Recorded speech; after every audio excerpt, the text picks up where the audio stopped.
In tonight's top story, a homicide investigation still active tonight in Greenwood County.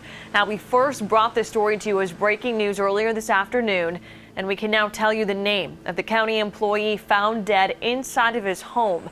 The coroner identified the victim as 50-year-old Jonathan Wells, and he was an EMT.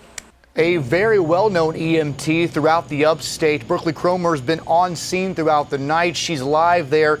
Brookley, what do we know about this homicide, and is it still an active crime scene here tonight?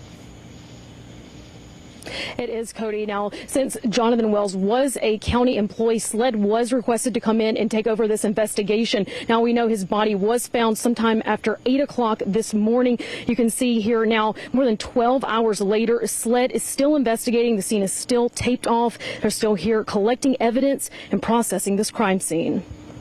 Steve and Tammy Langley say their quiet neighborhood is shaken. I was here all day long and, of course, watching all of it unfold, in front of the window.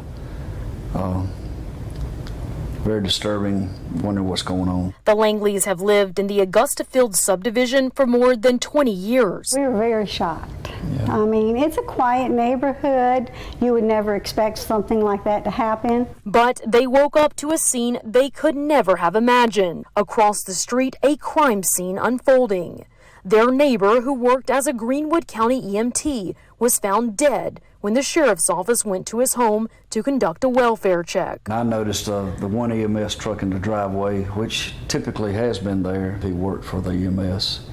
And then later in the morning, there was a second one, and then all of the sheriff's department cars started showing up. The sheriff's office says they requested SLED lead the investigation, citing a conflict of interest since Wells worked for the county. As the morning went on, more and more sheriff's department vehicles showed up, a lot of black cars, I guess different agencies.